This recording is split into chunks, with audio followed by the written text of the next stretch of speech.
कि जल्दी से अब हो राजा छोड़ के नौकरिया।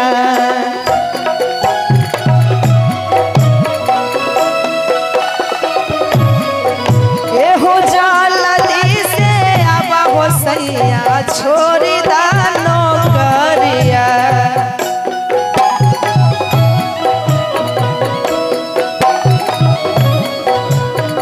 तोहर खातिर करोहिया बट सावित्री बरतिया।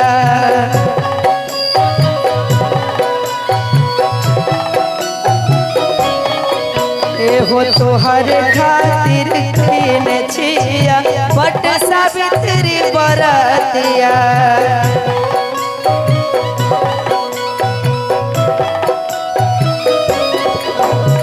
जल्दी से अब हो राजा धर के रे लगरिया।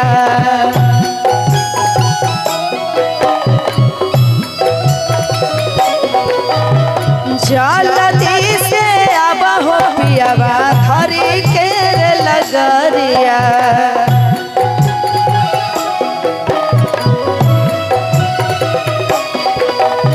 तोहर खातिर करोहिया बट सावित्री बरतिया।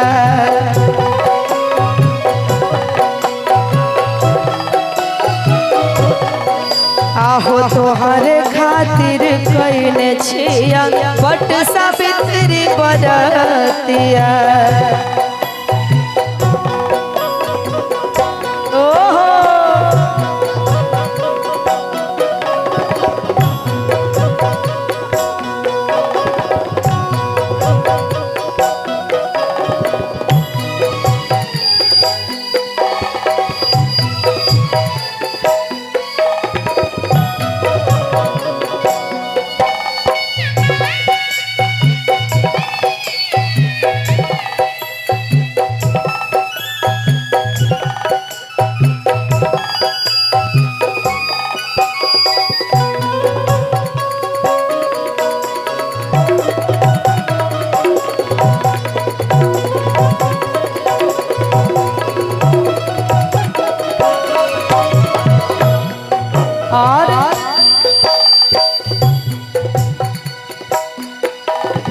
भोले बाबा रखथिन हमर से नूराबाद हो।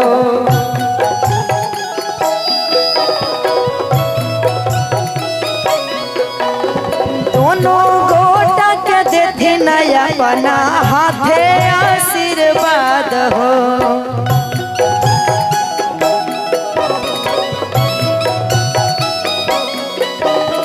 भोले बाबा देथिन हमर से नूराबाद हो।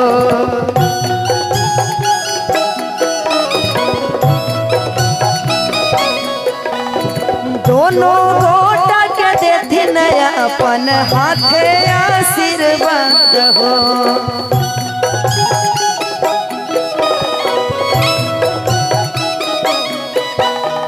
जय साही रखै बाबा गौरा पर धियानमा।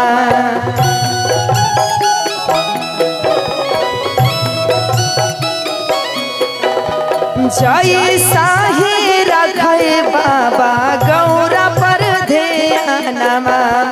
ओई साही रखथिन बाबा हमारो पर नजरवा। ओई साही रखथिन बाबा हमारो पर नजरवा।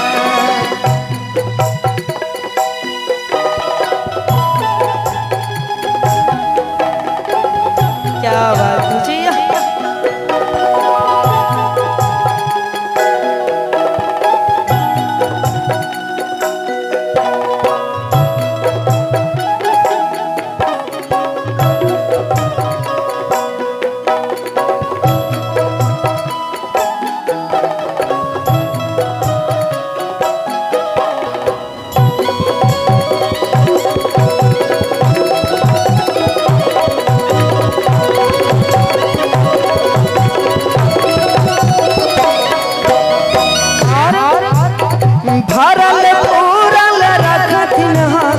घर परिवार हो।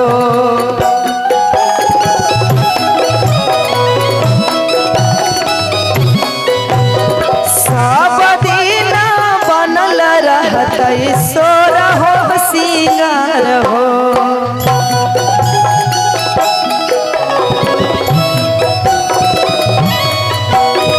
भरल पूरल रहतै हमर घर परिवार हो।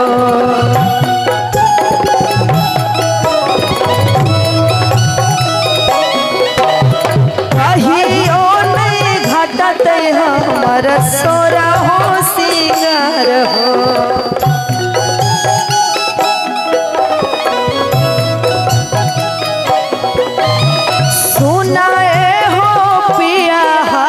पिलाई देव पानिया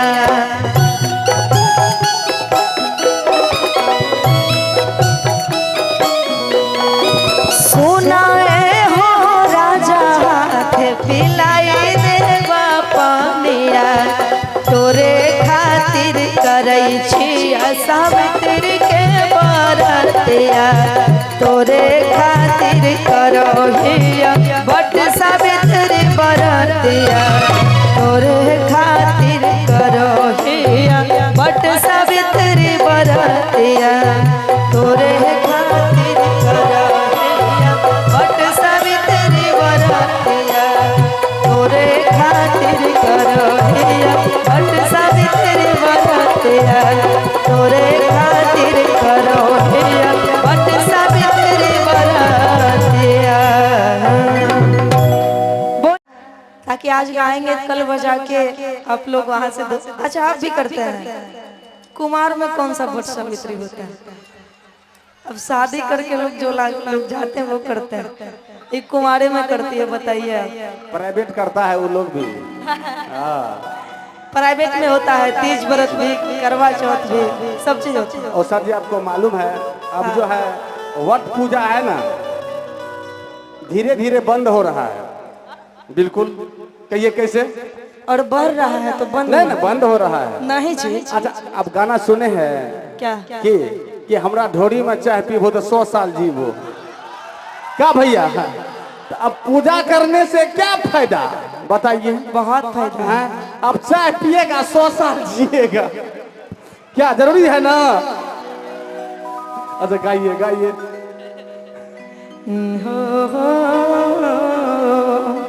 बड़ा ही सुंदर सा सॉन्ग है। एक औरतिया बट सावित्री के व्रत करती है। उनका हस्बैंड रहते हैं दिल्ली शहर में। फोन करके कहते हैं हस्बैंड जी से दूल्हा जी से बड़ा ही सुंदर सा प्यारा सा भाव में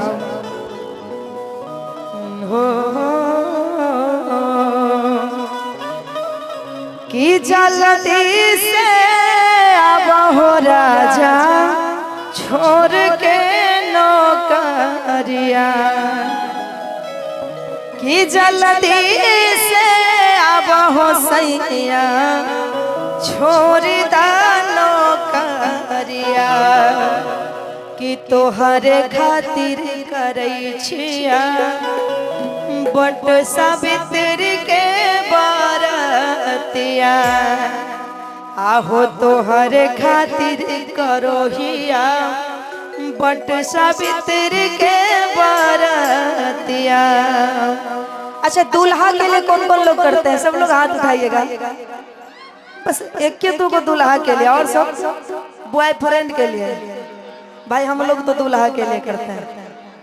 मतलब दूल्हा के अच्छा चूल्हा के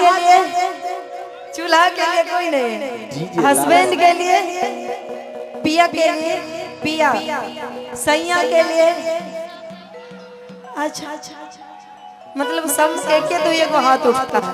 सबसे अच्छा सुंदर सा है लाइन दूल्हा जी के लिए कौन कौन करते हैं? सब लोग हाथ उठाइए। क्या बात है, बहुत बहुत धन्यवाद।